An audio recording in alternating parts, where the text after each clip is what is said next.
When we think about AI in the military, our minds usually jump straight to science fiction, right? Robot armies, Terminator, the whole deal.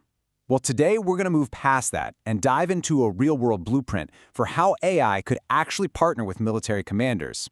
We're exploring a framework that treats AI not as the general, but as the ultimate co-pilot. So let's just get right to the big question. Could an AI really help command an entire army? I know, it sounds like something straight out of a Hollywood movie, but the concept we're about to unpack is surprisingly down-to-earth and practical. Okay, if you remember just one thing from this explainer, let it be this. We are not talking about replacing human judgment. We're talking about supercharging it.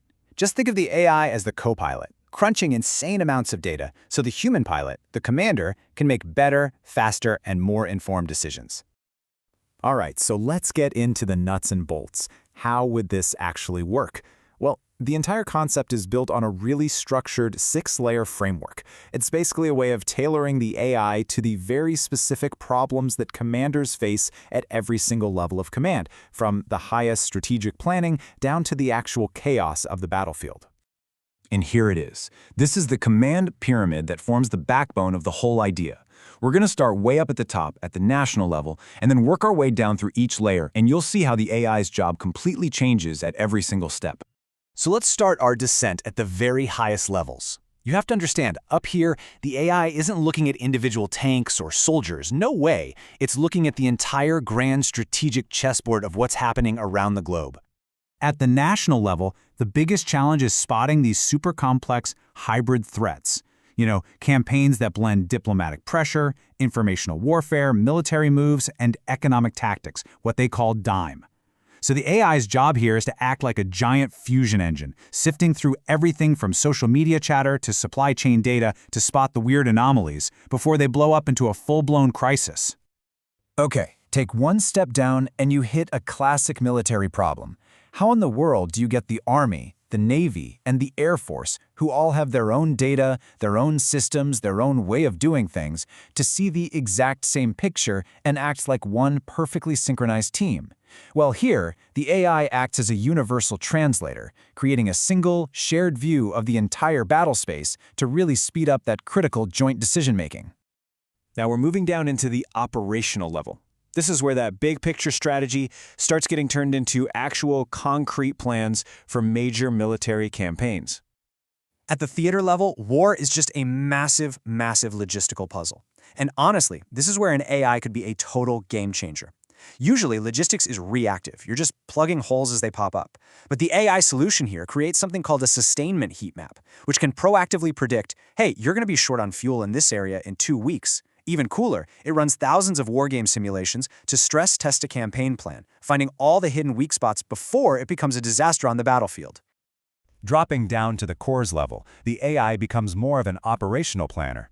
It helps a commander choreograph the incredibly complex dance of a multi-division counteroffensive, suggesting the best sequence and timing for attacks to keep up the momentum and exploit any opportunities.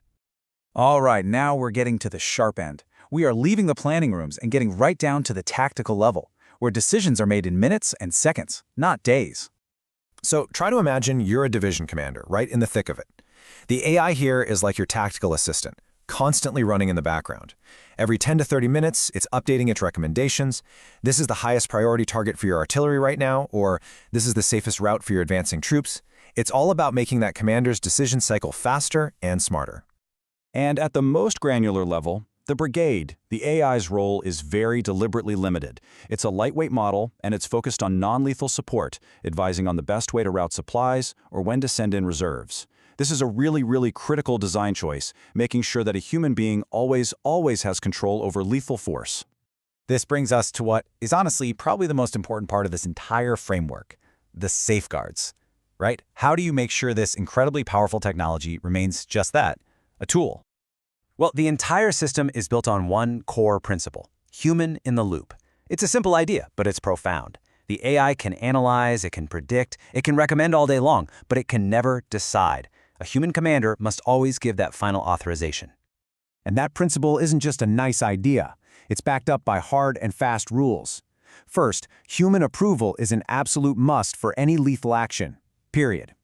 Every single AI recommendation and the human choice that follows gets logged, creating a mandatory audit trail. And crucially, the final authority and the final liability doesn't rest with the machine, it rests with the human commander. So, if the tech can be built with all these safeguards in place, what's the real challenge here?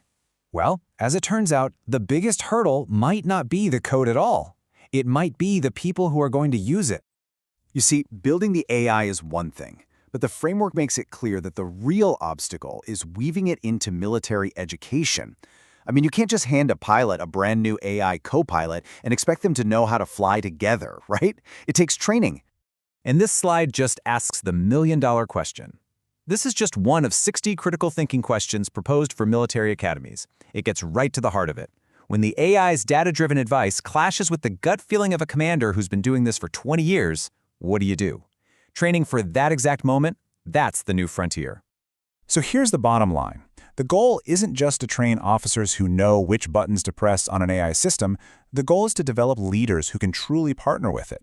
Leaders who know when to trust it, when to question its assumptions, and ultimately, when to override it and lead with their own wisdom and experience. And you know, in the end, this whole framework leaves us with a really fascinating paradox. As our tools become exponentially smarter, the burden on human wisdom doesn't get lighter. It actually gets heavier. And that might be the most important takeaway of all. Thanks for joining this explainer.